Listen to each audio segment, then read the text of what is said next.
Hi, this is Jerry King, and I am back with another segment. And today I'm going to be talking about Feng Shui in general. Um, because I get a lot of questions in terms of how do you get into Feng Shui? What does it take? Like, how do I become a Feng Shui practitioner? Where do I learn this stuff? So these are like questions where people always ask and they say, "Oh, what can I do after I study all this?" Um, who do you learn from? Where do I find these courses, and so forth? Um, well, feng shui is a very big topic. It's a big subject matter. It's not just looking at properties, it's looking at the individuals too. It's looking at solving problems. So first off is understanding where to start. What do you want to look at, right? What do you want to do within this field, right? You have to ask yourself this because there's all kinds of stuff within Chinese metaphysics that you can look at. You can look at feng shui, obviously, the land, the property, the buildings, and even within that area, there's so many different formulas, so many different ways of looking feng shui. A feng shui practitioner A and feng shui practitioner B, they might look at the properties differently, right? So, depending on the methods too, um, there's different masters having different philosophies, applying different techniques. Which techniques do you use? So where to start is also a big question. Well, within feng shui, within all these metaphysics um, um, methods, I think the key thing to understand to have a good, strong foundation of is the five element theory. Some people don't like to call it elements; they might call it a phases or whatever you want to use, right? You got your earth, fire, wood, water, and metal, right? You got all these elements. You have to understand which one supports which element, which one controls which element. So finding books on that information is very simple. You can also go online, just Google search. There's graphical information about um, the five elements, right? Just go search five element theory and you'll get all that. And then that can also be applied to Chinese medicine as well, too. Like these five elements, they are related to specific areas of your body parts. And then you look at the four pillars of destiny. Now, what's that? The four pillars of destiny is about your life, understanding your life reading. People just think, oh, you're just going to a Chinese astrologer and you're getting your life read. So you're getting your fortune told. That's what a lot of Chinese people um, have this misconception. Not just Chinese. I think in general, people see four pillars as, like the Chinese astrology as just getting your fortune read every year. Just making sure, oh, okay, they want to hear the good news, so we just give you good news. Oh, this year's gonna be really good. It's a year of the rabbit. Um, you're gonna make lots of money, good health, good money, good family, good this and good that. So if you tell everybody all the good stuff, sometimes people might be happy. On the other flip side, if you tell them certain things about the bad side, they might feel threatened and they might not like it. So there's also a trick when you're giving a consultation of that sort, where sometimes it's better not to say anything unless someone asks. Okay, and if they want to know more, then you have to have some sort of a way of presenting the information. Basically, that applies to all these methods too, whether it's face reading and palm reading. That is part of Chinese metaphysics when we have face reading and palm reading. And in your divinations as well, there's so many different methods people use, like plum blossom, qi men dun jia, da liu ren, wen wang gua. Um, and oh, I forgot to also mention there's purple star astrology, which is also part of Chinese metaphysics here. Yeah, there's so many different methods. So the problem is, where do you start, right? Where do you learn this? If you're living in a country where there's no masters, nobody that's teaching it, you're only relying upon online materials, and you might have to fly to different countries just to learn from these masters. There are ways of saving money in learning Chinese metaphysics. Obviously, reading books, finding the right material, that is the difficult part. The pros and cons stuff, where to start. So I mentioned online materials. Online materials, it depends on who wrote those materials. It could actually lead you to the wrong path and you might be learning something wrong. So undoing bad habits is also difficult. So depending on how you learn Four Pillars of Destiny, it's very common where people learn Four Pillars of Destiny, learning life reading. They think, oh, let's just balance the chart. The chart is unbalanced, so let's add a little bit of this element, add a little bit of that element. It's like they're putting their life on a weighing machine, thinking, oh, you can weigh, make sure the scale is done properly, and then okay, you have a well balanced life, so you're gonna have a good life. That's obviously not the way to do it. If you watched my other videos, you'll know that it's not as simple as that. I have put up a lot of different videos on Four Pillars of Destiny that you can look at. Books as well, same as online materials. Where are you buying this book? If you're paying over $100 for a book, something's wrong, because a lot of books now, any books, unless it's like uh, university textbook on chemistry or physics, then that might make sense. But if you're paying $100 for any books like a Feng Shui book or a Four Pillars book, something's wrong. Okay, because you can get a lot of this material online anyways for free.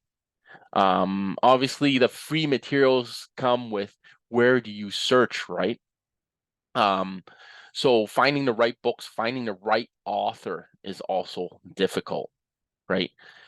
Printing books these days are cheap anyways. I think more and more people are going online, and you can get ebooks.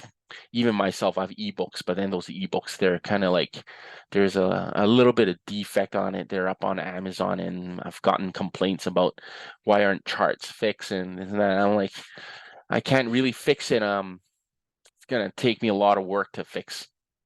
So you just gotta find the right materials, right? Finding the right authors. Um, Possibly workshops is something that you may want to consider, because when you go to workshops, you can network with other people, and you will be able to meet specific people who actually know good masters. They can refer you to good masters or good teachers to learn. And attending conferences as well, another social activity where specific topics are presented. But when you attend conferences, the drawback about attending conferences is that sometimes you might need to have a sufficient knowledge and background of specific materials, because most of the masters in conferences, they actually talk about specific formulas. So they already assume that, oh, you already know these symbols. So you know the 12 animal symbols in the Four Pillars chart, right? So yeah, attending conferences has their pros and cons, definitely meeting people, but you have to actually fly to places. There are virtual conferences that you can also attend, which is way cheaper. You don't have to fly. I think you just pay like 25 or $50 or something like that, and you get the whole conference there. There are, personally, I've talked in conferences, and I've been to conferences, and some of the talks are actually pretty good. Like, you actually get good information, whereas there are some that they just ramble on and you don't even know what they're talking about, right? They start talking about artwork and some myths and stuff like that, that you can just go online and it's like they're trying to talk about history and stuff like that, right? That's what you don't want in a conference. And I was looking around and I saw people falling asleep in some conferences too. Um, and then there's the other thing, online forums, where people go online and they argue about their methods, argue about what's right and what's wrong. They can argue all night long, and then sometimes masters would jump in and have their say as well. And then suddenly you get a person from a different school of thought attacking that master, and then now the supporter of that master attacks the other student, and it just goes back and forth. So that's for pure entertainment, I find, like online forums. I've seen it many times. I've commented in online forums before. Obviously, I've had my fair share of attacks too. But yeah, some people take it personal, some don't care. People have their own opinion. It is what it is, right? So these are areas where you can look through. Online forums sometimes may have good discussions too. So you just have to pick and choose. I mean, if you're living in the right part of the world, like if you're living in Hong Kong or in China, China has a lot of good masters these days. And depending on what methods you want to learn, if you can speak Mandarin, obviously going to China or going to Taiwan is your best bet.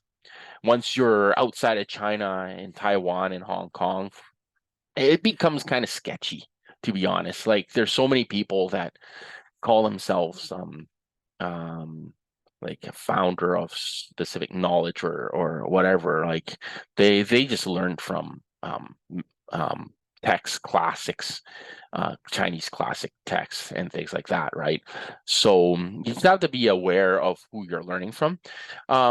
Chinese classics, there's a lot of translations of Chinese classics too. If you can read Mandarin, Chinese, it'll be much easier. You just grab those books and you study, and then you can just go to certain masters and you can share different opinions and views about those methods. So after all that talking, what is the purpose of all this learning? You just have to ask yourself, what do you want to achieve? Helping others, helping yourself.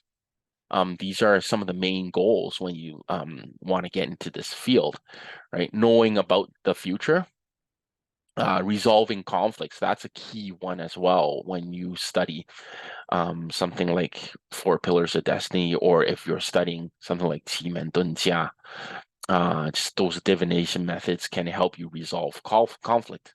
Creating a better life for yourself is another one. So you have to, when you get into this field, you have to understand, okay, what am I getting into?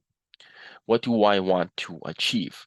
If you want to just focus on yourself, that's great. A lot of people do. They run into trouble, they run into problems in their life, and then suddenly they want to solve problems for themselves. And sometimes these people who solve problems for themselves suddenly love this topic and they want to carry on and they want to study and they want to learn more and they want to help others as well. So everyone's got a different story behind why they got into this field. Um, for me, it was very simple. It was a hobby that I got into. I was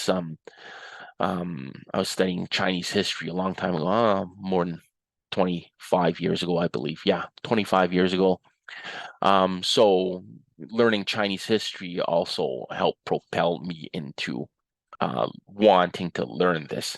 So it's been a long journey. And the thing with learning this subject matter, it is endless learning. You cannot stop learning.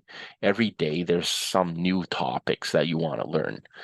Okay, so there's no end goal where you just receive a certificate of accreditation and you think, oh, my job is done because I got the certificate, and now I can set up shop and I can start hauling in money, making money off clients and so forth. Learning doesn't stop there.